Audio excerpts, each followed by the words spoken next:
find myself introducing maybe some technical issues. I think we're getting plugged in there. I'll stop that. Again, I find myself introducing a man who probably does not need an introduction to this audience. But for those of you who may not know Randy Hillier, he is a member of the Provincial Parliament for Frontenac, Lennox, and Paddington, sharing the record with Scott Reed, the longest riding name they like to make me say. Randy was one of the founding members of the Landowners Association, a group that over time developed into the Ontario Landowners Association.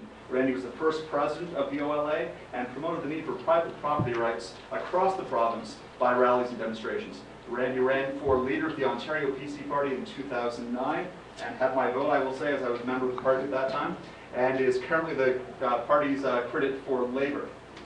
Joining Randy on the panel is Keith Wilson, who supports the end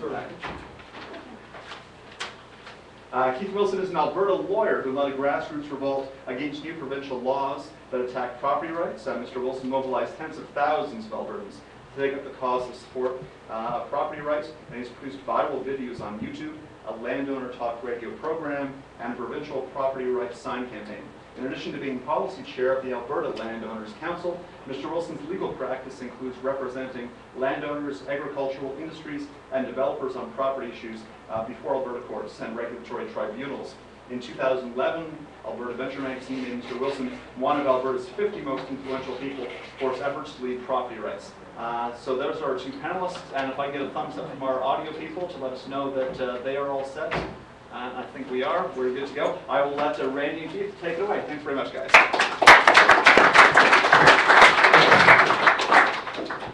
Well, I guess get to lead off this afternoon. It's a pleasure to be here, and thank you all for coming to the Lord Elgin Hotel in the first Canadian Property Rights Conference. I'm going to lead off with a little bit what we just heard from the media panel just previous to Keith and I being in there today. And maybe I'll give a short little story about the media, see if I can compliment John Robson's stories about the Globe. One day when I was with the landowners, I had, I'll not mention the journalist who came out to my house out in Perth. And he brought his camera crew out to Perth, and we were standing out in the front yard. And they were getting the camera all set up, and he leads off the interview by saying, "Randy, you've been described as Ontario's angriest farmer. What have you got to say about that?" And of course, I started laughing tremendously. And he said, "What are you laughing about?" And I said, "Well, Graham," I said, I said, I'm not a farmer, and I've never farmed, and I don't have any intention of ever farming. And so we continued on with the interview, and of course, the show ran that night on TV, and of course, the headline was, "Randy Hillier, Ontario's angriest farmer, leads another demonstration." So sometimes you cannot let facts change a good storyline. But I also want to follow up on what Steve Taylor was saying in the media panel, and that is about activism. And of course, Keith and I think we can fit into that activism category, even though Keith is a lawyer and I'm an electrician before I got into politics. And I'll start off with this simple premise, which some of you will not agree with. Many of you may not agree with. But I'll say that democracy in this country works. Democracy actually works. Works well, works often, but there's one caveat to it. It requires people to be involved. That's the great fault or failing or reason why, in my view, that democracy doesn't work at times. And I'll start with this, is that we often hear this, that there's three legs of government, the legislative, the executive, and the judicial. And of course, they're absolutely truthful. But what they all sit on is you and I. They stand only when people are there. right? Without people's involvement, it doesn't matter what the authorities of, or what the jurisdictions are of the legal or the executive or the judicial. For real democracy requires us. And it, you know, we often hear that from people that, you know, you cast your ballot once every 4 years. And it is really incredible in my mind that you can think of anything that would work properly if you only had to, or only did use it once every 4 years. Can you think of having your house, if you never maintained it except for once every 4 years? A business that you only went into once every 4 years? A car that you only tuned up once every 4 years? We all know that if you did any of those things, it is unlikely that that car is going to be usable for many of those times in between a tune-up once every 4 years. No, the ballot is important, but it is not the only role of people. For democracy really to work, we need to be involved. We need to be involved each and every day. Whenever we see things that are wrong, and again, whether we see those errors in the judiciary, whether we see them at the executive or the legislative branch, we need to speak out. Every time we see a failing in government and we don't raise our voice, we are just paving the path for more and more troubles. And that was the most important recognition for me after starting the Landowners, because I was like everybody else, a disenchanted, cynical, jaded individual who thought government was broken and it didn't work and it was never going to work. And we took steps to voice our displeasure. And we soon found out that, yes, indeed, you can change public policy. And you don't have to wait forever to do it. You can make those differences happen. Now, different people take different tacks on doing that. In my time with the Landowners, we took a few unique or novel undertakings to make those changes. But whatever those changes are that you want to do, whether it's writing a letter to the editor or going on talk radio or phoning up your MPP or mayor or MP, it's getting off the couch and doing something, and you can make a significant difference. I'll give you just one example. I can give you examples from the time in the Landowners when we were doing things politically and on public policy. And I saw Pierre Lemieux here. Is Pierre Lemieux still in the audience? He's the federal member for Prescott Russell. And this is an interesting story. When we were in the Landowners, the previous member for Glengarry Prescott Russell was a Liberal member, a longtime Liberal member named Don Boudria. And he'd been there ages, probably 20, 30 years. Anyway, during the Landowners' days, there was a significant crisis in the cattle industry. And one night, a dead cow was found on Don Boudria's front yard. The next week, Don Boudria resigned from politics. And we now have Pierre Lemieux from the Conservative Party now representing Glengarry Prescott Russell. So there are things that you can do.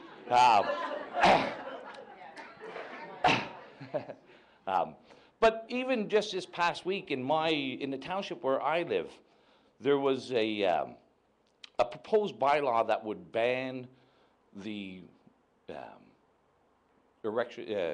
ban modular homes, single section modular homes from being installed in my township. Now these are homes that are built to the Ontario Building Code. They're single section, so they're approximately 16 feet in width. Some people would refer to them in the older days as trailers, but these are not trailers. They don't have wheels on them, or then they're not meant to be moved about once set down. Anyway, there was a proposal to ban these affordable, modest homes in my township. And just last week, it caused a significant outrage by those people who live in modular homes and who want to live in modular homes. And over 60 people came to the township hall on the night that they were going to ban modular homes. People got together, they made phone calls, they got together on Facebook or whatever, but 60 people who otherwise would never go to a community hall meeting, to a municipal meeting, decided to get off their couch that night and went to Drummond, North Elmsley. And once the councillors heard the arguments from those 60 people, saw that there was community interest in that subject, saw that council was on the wrong side of the community, they threw away the bylaw. Right? A nice, simple demonstration that shows this thing called democracy actually does work. It's just that one little ingredient that we have, in my view, we've forgotten how to use. We've forgotten that there is a role and a purpose for each and every one of us. And if each and every one of us, even 60 of us, in a township of 10,000 people, make a difference. Right? You do make a difference, but you do have to get off the couch in order to make that difference. That's the message that I learned in the landowners. It's one that I think we have to continue to let people know, that that letter to the editor, even if it doesn't get published, you're expressing yourself. Keep writing them. They will publish them. If talk radio, if the line is busy, keep trying. If your MPP or your MP or your local councillor doesn't want to meet and talk with you, keep bugging them. There's an obligation for elected people to sit down and understand their constituents' concern. That's an obligation, and nobody should take that, in elected office should take that lightly, but you have to ask, and you'll find quite a difference. And I'll end off by this one comment. Now that I've been elected for 5 years, it's an interesting observation that, and I'll say this, I get more requests from government relations people than I do from farmers to meet. I get more requests from lobbyists than I do from business people to sit down. I get more requests from the institutional parts of our democracy to meet and discuss. I do get a lot of requests, and here's the difference. I do get a lot of requests from people, and it's often to fix a specific problem. You know, they're having troubles with their driver's license, or they're having troubles with a WSI workman's comp claim, or they're having troubles with whatever level, whatever bureaucracy in government. The government relations people and the lobbyists, they don't come in looking for me to fix their workman's comp claim. They come in looking for me to change public policy. Right? They come in looking for me to change the law. That's something I think people need to start doing as well. When you see a bad law, when you see it hurting people, come in, pick up that phone and say, I want to see about fixing that law. And if you don't get action from the first one, there's more of us. Keep going through them. Be loud. You'll be heard. The only time you're not heard in this democracy is when you choose to sit down and not be engaged. Thank you very much. Thanks, Randy. What I'm going to do is share with you what we did in Alberta And then more importantly, and I'm just going to go over, give you some examples of the things that happened over the last just about 24 months. But more importantly, I'm going to end with explaining why we did it. In 2010, Albertans were faced with some very significant new legislation from our provincial government that fundamentally changed people's property rights, fundamentally enlarged the role of government in every aspect of owning land, of doing things on land, resource development, took away rights to compensation, created unprecedented barriers for people to have access to the courts to challenge government decisions or get compensation. So a number of people came together and we formed a group, and it became known as the Alberta Landowners Council. One of the things we did early on, we weren't interested in polish and perfection. We were interested in effectiveness. We developed a website. It wasn't the fanciest website in the world, but it was something that we could work with and build on. It became an anchor and a base where people could go who wanted to learn more, who people had come to an information meeting or heard something on the radio, where they could go to get information and knowledge, but also tools to help them inform others, tools to help them be effective with the media, tools to help them be effective in the political process. You know, we did the standard press releases, but as you've already heard, as Randy's pointed out, we did letters to the editor. And one of the interesting things is, with most newspapers, somebody has to read all those letters. So even if, and especially if you target weekly rural, you know, the weekly newspapers in the smaller communities, even if it doesn't get published, you've educated somebody at the newspaper. So we did new press releases and that sort of thing, as well as letters to the editor. This wasn't put up by us. This was put up by some business people in the Edmonton area who became very concerned once they learned what the legislation was. And they called me to a meeting. It was in the basement of somebody's house, and a bunch of people came around. And they said, "This won't stand. We're going to put up billboards." And I said, "Okay." So this one was, how many progressive conservatives does it take to steal your land? And the answer is 13. The reason is that's half a cabinet plus one. The cabinet had given itself the power to take people's property. And these guys who put these billboards up, billboards are, I didn't realize the power of billboard. They're place and time. And part of it's intended to get you to wonder and think and find out more information. So we did billboards. We also, I spoke at, I never thought I'd do this, but I even get tired thinking about it. I spoke at 64 town hall meetings across the province over a course of about 18 months. Everybody who came in, we got them to sign in, but lots of people, you'd get a rush at the door, and some people would come after. But our recorded numbers of attendees at those meetings is 14,000.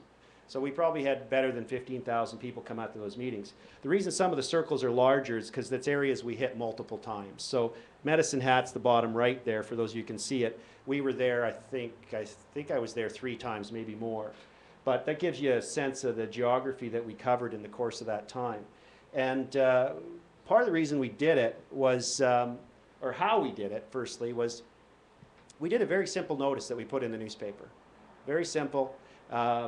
You can't see it because I'm having a problem with the cable here, but parts of it's actually red. We always added some color.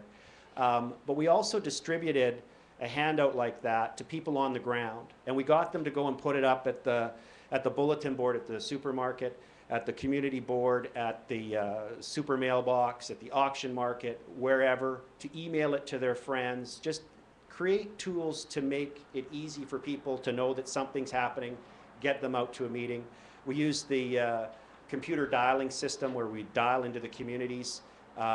We found what worked best was to hit it twice in advance of the meeting. We'd have people come up at the end and say, "I'm not sure what this meeting is about, but I got a phone call from that lady." And it was, we had one person who always recorded the message, "Important meeting, come, and if you want more information, press 1." We were very successful in filling halls. We did it in the basement of community centers, lots of legions, hotel ballrooms, and so on. It was always actually quite powerful. I found, I didn't anticipate this, speaking in a legion. When you saw the pictures of the kids from the community who had gone off to World War II and died, you know, and the Legion guys coming up, and when they thought about what they had fought for, this is what they said, I didn't say it, and what was going on in Alberta with these laws, it was quite moving. Another thing we did that was really powerful was we started a landowner talk radio program. We had no idea what we were doing. We bought a whole half hour on a number of radio stations, but we insisted that the program had to be run at the same time, Saturday mornings, so that we could get a dedicated listener base. And as we went, the first time we did it, we actually used a conference call to record the interview, full 28 minutes, no interruption. And we got better. I found these microphones online that Yeti mics, studio quality mic, and then we threw a jingle in. I'm just going to give you a little sample. It's going to come up, I think, on the next slide if the technology works here. No, this is a meeting handout. I'm getting ahead of myself. What we also did was at every meeting, we had a handout. And the handout, we'd adjust it to make it sure it was current. And it was usually no more than 3 pages, partly for cost, but didn't want to overwhelm people. It was a tool that they could look at while they were waiting for the meeting to start. It was a tool that they could take with them. After the first number of meetings, we always took 3 to 4 times the amount of handouts that we thought we were going to have people. And near the end, once people were concerned and wanted to take action, I would say to them, at the back of the room, there's a whole, you guys have handouts, there's a whole stack of them. When you leave here, take 5, take 10, take 20. When I leave here, I don't want to see a single handout on that table. And I go, you sir, looks like you need a haircut. Tomorrow when you go to the barber, I want you to leave one on the coffee table. And if you're going to the doctor's office, leave one there. If you're going to church, slip one into the somewhere you can. All the places you go, just leave them behind. People will start to read them. So little things like that. And we just kept getting the word out. I think this is the one with the, we did, one of the YouTube videos I did, you know, I think it's commonly understood now that nobody really knows why a video goes viral. But the first one I did, I just printed that off the other day, it's at 9,200 hits. It became a very powerful tool to allow others to get the word out. They could like it on Facebook. We were on Facebook. We tried Twitter. And we also had a fan out system. We got everybody to sign up if they wanted to. They put their email addresses down. And we told them that they would get fan outs no more than twice a week, but usually once a week, usually on a Friday afternoon.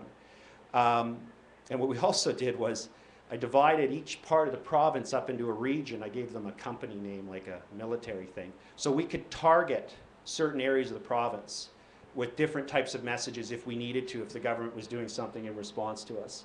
But I'll just play you a really quick snippet here. If I can work this, whoever's computer this is. I know it worked before. Well, I'm not going to play the snippet. Maybe later. Then I remember one Friday I got a phone call from what I called, as the campaign progressed, at no point would I tell anybody who to vote for when I spoke. And people would try and get me to do that all the time, and the media was always waiting for me to do that, and I wouldn't do it. What I said was, I explained the principle of parliamentary supremacy, that any sitting government can change the laws it made. They can repeal them, they can amend them, they can make new laws. And if that doesn't work, you can change the government, and a new government can change the laws of the old government. And so I'd explain to the audience, it's not my decision what you do to fix this. I'm simply telling you that all of the opposition parties have said they repeal these laws. The government said they were, at one point, we were going to review them. We had a leadership review. All these promises were made. But then just before the election, Premier Redford said, full steam ahead. So I said to everybody, she just doubled down on you guys. You had 2 options last time I was here. One was to convince the government to repeal these laws. The other was to change the government. Premier Redford just took the first option off the table. So to help move that position forward and to give people tools to show to their neighbors, their friends, that they were taking a stand. And you need to understand in Alberta, that's a pretty big thing. I've lost track of how many years the dynasty's been in place, but it's pretty close to as long as I've been alive. So we came up with this sign, and you can see it's pretty aggressive. And interestingly enough, the colors aren't showing up for the red, but the big red no smoking type symbol is actually over the PC. PC stands for the Progressive Conservatives. So we were nonpartisan in the sense that we wouldn't tell people who we thought they should vote for, but we were decidedly partisan as to who we told them they shouldn't vote for. And we actually unveiled this sign campaign in the piece, you know how on a hockey team you got the enforcer, the goon? Well, in Alberta politics, we used to have, he's no longer in office, thank goodness, the goon. It was Ray Daniluk. He was the enforcer. And if you ever seen Ray, he's a biker, and he had big beard, big guy, big long hair back, and he'd come into a room and he'd be the guy that was the enforcer for the party. So we unveiled this actually in his hometown. I remember when I went to the hall, they couldn't, it was, all the stuff I needed to do my talk was locked up. And that was not a coincidence. We ran into that quite a bit, so we always had backup equipment in the truck. But we unveiled this sign, and they went like hotcakes. Actually, it was like, it reminded me of one of those scenes from Thanksgiving sales in the US when the stores open early. They were fighting over them at the back of the room. We ran out, and these signs started going up. And the other thing we did was, we through donations we had, we made up some of our, we had some of the signs printed. But we told people, we're sending all the local sign companies and all the communities the specs for this sign. If you want a sign, or you want 10 signs, or you want to enlarge this little sign and make it so you can put it up on a semi-trailer, go to your local sign shop. So that's what happened. They went into their local sign shop and said, did you get an email about the property rights sign? The guy said, yeah. And the guy said, I want 20. And he'd get 20 in whatever size. We didn't even design it for semi-trailers. That semi-trailer was put on our Queen Elizabeth Highway just south of Calgary. Phenomenal vehicle count. So these guys started, these signs were just popping up everywhere. Because of our third-party finance election laws in Alberta, we decided to go dark during the election. I did no press stuff, and we did nothing. We didn't spend 1 cent. But an interesting thing happened, and we coached no one on this. This is what happened during the election. Look at where they put the signs. Now, and we didn't even have stakes. I mean, where'd they get the stakes from? These were supposed to be fence post signs. And the big ones, I loved it. The PCs would put up a big one, and a few days later, somebody would come up and say, oh yeah, these are the guys that took our property rights. Think about that when you vote, okay? So, and we always had this information. We had information about our website and Landowner Talk Radio. We had the Landowner Talk Radio online. I used to end in the second round of the meetings. The messaging was slightly different before the election, well, before there was any sign of an election.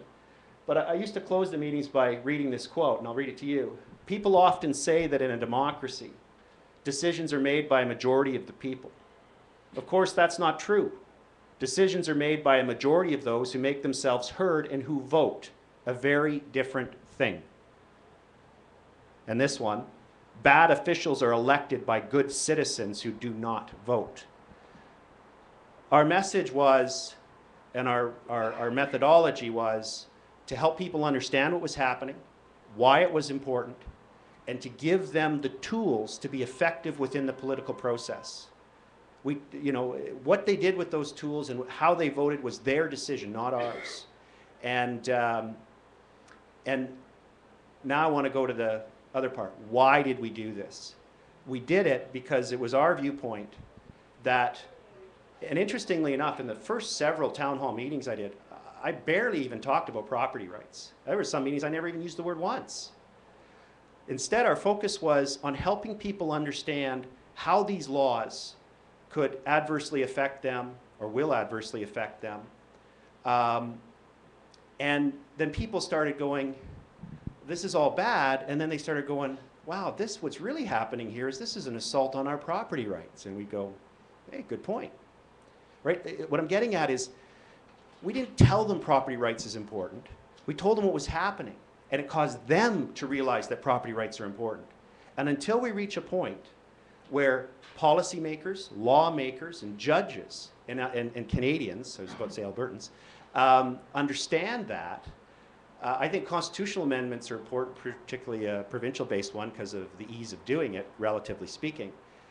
And I think it's a good thing, and I fully support it and encourage it. But I don't think it'll be enough unless we get back to an understanding that once existed in our society about the importance of property right and how they've led to our standard of living to being what it is, and our ability for our kids to do better than us and us to do better for our kids, and all of these things in our communities. We're going to continue to see this continual creeping of government into our lives, and the resulting negative economic impacts. So my main message to you is there's lots of things you can do, but it's absolutely essential that, to the extent we can as individuals, that we help people understand the importance of property rights. And you don't even have to necessarily use the word property rights. And by so doing, I think we can start to turn the tide and help build a foundation for growing prosperity in our country. Thank you. I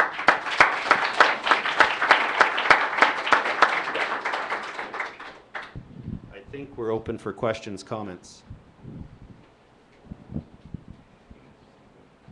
Hi. I was wondering, did you notice the correlation between all the town halls that you did and the Water Wars results? Yes. And sorry, second question, I was wondering, the dial that you did in the meeting, you said press one if you're interested. Was it a live person that you go to, or is it just you people calling back afterwards? No, it was, they would get more. The idea was to keep the message as short as possible to minimize the harassment factor, because, you know, a lot of these calls are coming in at dinner time where people bathing babies and stuff. My wife and I have 4 kids, so we know how frustrating those calls are. So we tried to keep it as short as possible, and the whole idea is if they wanted more information, they'd get information on the website as to how to go and get more information. So to keep the message short, but there was no link to a live person, there was no callbacks, we didn't have the resources for it. Randy, Yes. I hear that you're going to try and put property rights into the Constitution, and I also hear that people are not happy with that because they say that property rights is an inalienable right, and once you put it into the Constitution and put it in writing, you're going to destroy a lot of your rights, because you can put it into the Constitution in a written form, it can be changed. Where should I start? Of course, anything can be changed. You know, we don't live in a static world. If you have an inalienable right which cannot be changed, how do you change that if it's not, you know, like... Well, let me first off... Answer it legally? Well, yeah, maybe I'll let Keith answer it legally. There's 2 things that I'm looking to do. One is a constitutional amendment that would provide for fair, timely, and just compensation when there is a diminishment of use and enjoyment of property by provincial statutes. In addition, I'm looking to introduce a private member's bill this year as well, which would create the statutory framework for compensation. So both the legislation and then the constitutional protection as well. But I'll let Keith answer if you want on the on that legal side. If we had an inalienable right, I can tell you exactly how many public information meetings I would have done. 0. Not a single one. If we had an inalienable right, and I'll turn it around a little bit. So somebody comes and does a regulatory taking on your land for which you feel is a fundamental violation of your property rights. And they actually come to see you to do it. And you say to them, stop, I have an inalienable right. And they say, get out of the way, and they do it anyway. Where are you going to go? Therefore, it should be put into law. Is that what you're saying? Well, hang on, that's my point. Before the courts would even look at it, there has to be law. Well, I'll finish the example. You can say I have an inalienable right, but you've got nowhere you can go to have it recognized. So a constitutional right is the closest thing we have in our legal system to an inalienable right. We could probably debate what an inalienable right means, but it'd be the closest thing. I know there's this notion out there about the letters patent and so on. Unfortunately, there's no basis to it. I wish it was that simple. If it was that simple, rather than me volunteering my time for 20 months, traveling the province, running the tires off my vehicle, I would have done pro bono cases in the courts and I would have shut this down. I'm sorry, it's a nice idea. I wish it were true. It's not. And for us to move forward, we have to be realistic about the situation we're in. And the situation we're in is that the Canadian legal system, like the legal systems in many jurisdictions, allows governments to do this. And my point is simply this. Absolutely, we have to do the legal things. But what I'm saying is we will always be fighting a rearguard action unless we also help change people's views towards towards property rights and the rule of law and the role in our economy and the role of the standard of living and the role of our history and our future, a simple notion of advancing that it's an inalienable right, therefore I'm okay, isn't gonna help much. But is there another question or comment? You know what, I might just add one thing Sure. to that, just for a historical perspective. When those terms were first used, or most often used or recognized, was when Jefferson and Franklin wrote the Declaration of Independence, and they said, we hold these truths to be self-evident, that and they listed and enumerated the pursuit of happiness and property, and guess what? And they said they were inalienable. And why do we know that that is because they wrote them down. Written law is what we go by. So in other words, the Magna Carta, even though it exists, has no relevance. Well, effectively what's happening is that they're overriding the Magna Carta. The way our Constitution and our lawmaking structures have evolved, the Magna Carta is no longer the be-all, end-all it might have been at one time, if ever.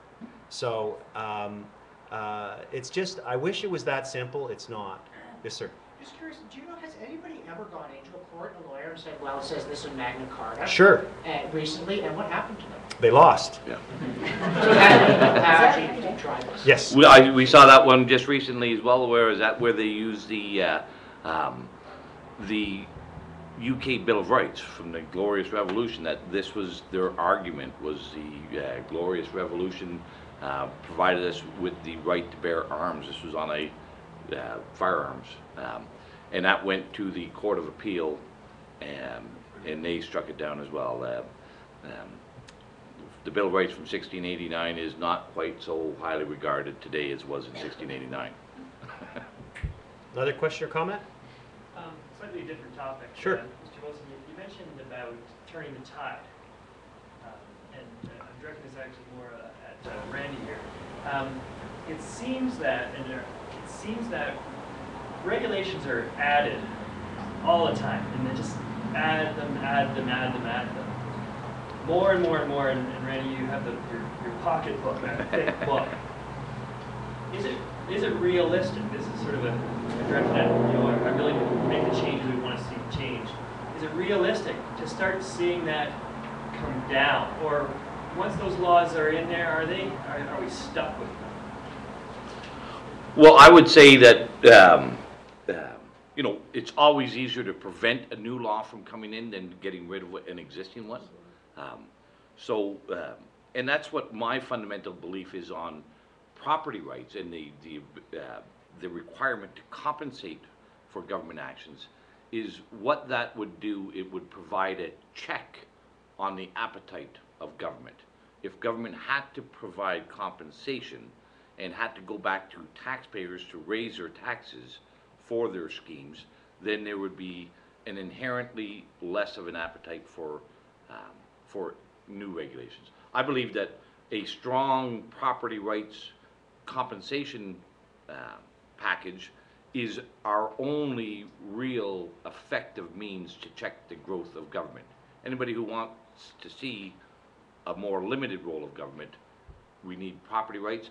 And I do believe it would take a period of time, but we can slim down that 500,000 laws in Ontario, but it's going to take a little bit. And while you were speaking, it just triggered something for another question. When the charter came in, there was a slew of challenges right at the beginning, and laws were struck down. It just occurred to me, if we can get property rights in on a constitutional basis, Yes. perhaps that could be the tool we're looking for to start whittling it down to something that is more, I guess, more what we would expect, in terms of our rights. It would make agree with that. Yeah. It would make every policy decision that a local government, that a provincial government or federal government makes that can restrict property into a financial decision. Because right now they can effectively take your economic rights and your property without consequence. I mean, there's some exceptions to that, but that's the general situation we're in. So, and if a department head or a director or assistant deputy minister is faced with having to cut some of his staff or his program deliveries to have this really idealistic, ambitious plan to sterilize all this land, they might think twice about it. And in fact, I think they will. You're connecting your self-interest with their self-interest. Could you just comment maybe on, like there are many different facets of property rights. There was sort of the bylaw bullies, and then there's the restriction in terms of use of your land, but then there's also the expropriation of land. And is there compensation in place for that? If a municipality is going to widen a road from 2 lanes to 4 lanes, you need to buy land from house owners that are already there. They're going to put in an interchange. A couple houses have to move there. Is there compensation that is offered in those cases? And what happens if the homeowner rejects the compensation? Like I'm thinking there's a road that connects my house to Orleans. It's got an S in it. It's a very dangerous S. There's 2 houses that have caused that S. It's a straight road except for this little S. This is where all the accidents happen. I don't think anybody at this conference, any of the speakers, are suggesting that there shouldn't be an expropriation power. And I think everybody's been clear about that. We need new roads, we need new interchanges, we need new hospitals, we need new power dams. And if somebody's property needs to be put to that public purpose, all we're saying is you compensate them fully, fairly, in a timely manner. All the provinces have expropriation laws. That's not the issue. The issue isn't when the government takes your land for a highway. The issue is all these other laws that have the same financial effect. The example I used quite well in Alberta was I put up on the screen, let's say, a dairy farm and a picture of it. And he has his land title, and I put a picture of a land title. And then I put a picture of his water license. And then I put a picture of municipal zoning. I can't remember how I represented that. And then I had his approval for his dairy farm. And I said, you know, assume they don't do anything to his title, but they take away his water license, and he can't water his livestock. What's that farm worth? And any future buyer can't. Nothing, because he's got to ship the cattle away. He can't. He's lost his dairy farm. Or if they rezone it and make it retroactive, which is the effect of some of the new laws in Alberta, it doesn't matter that they didn't touch his title. The title's worthless to him. He's out of business. And in fact, in my law practice, I deal a lot with large agricultural operations. Before they finance these big operations, somebody selling it, it's common to have to give a legal opinion on the regulatory approvals. Because otherwise it's just a piece of land and a really expensive storage shed, as opposed to a high-tech dairy barn with $1 million dairy parlor in it, right, with computers. So these other things are just as important to the economics and the ability for that family farmer to build wealth and achieve his economic potential and his vision and provide for his family and so on. So what we're talking about is not taking of land for roads and highways and hospitals. I think we all support that. That's clear. It's these other areas where there is no compensation. I'll add one more thing and then we're going to have to wrap it up. But in Ontario, I would say our Expropriation Act is an exceptionally good piece of legislation. It does provide security of title. It does provide for compensation, and the public has to demonstrate certain requirements in order to initiate an expropriation. And then there is also the appeals mechanism that is built in as well to ensure that there is a fair level of compensation. There's the BON that it's called, and then also the OMB is also an avenue for appeals. But I think with that, we got time, Ross, for 2 minutes. Doug, maybe? Yeah, Keith, maybe you'd like to elaborate the newly elected or recently re-elected BC government has adopted the Lower Athabasca Regional Plan. They have rescinded or canceled a number of leases. They've elected to come up with compensation, but of course, our next step is when you win the lottery in Alberta, you're concerning if you go collect your $20 million, they'll give you your $10 ticket purchase price back. That is essentially what it is. What's happening in Alberta is the government did decide to move forward with the legislation. They talked about possibly changing it or repealing it, but they've since decided to go ahead. And I haven't and I won't, but I'm in a very much I told you so mode, because On the 25th of August or thereabouts, they announced that they were rescinding, tearing up Hugo Chavez style, 19 oil sands leases. So these are the multi-billion-dollar leases for the oil sands projects. The industry associations were quite quiet before and never talking about a concern about compensation. That was me. Now they're in the newspapers sounding like me. They're saying we're really concerned about compensation. The next phase of the law implementation is to move into the developed parts of the province where there's lots of private land in southern Alberta, water rights, irrigation, it's semi-arid, the water's vital down there to that economy, value-added activities, food processing. I've always believed that I think Albertans are about to go through major education with this legislation. It's unfortunate. I was hoping we could avoid it without having victims, so to speak, and people harmed, but I think the law will be repealed. It's just unfortunately going to cause a lot of economic damage in the meantime. Okay. Well, thank you very much. Thank you. Thank you.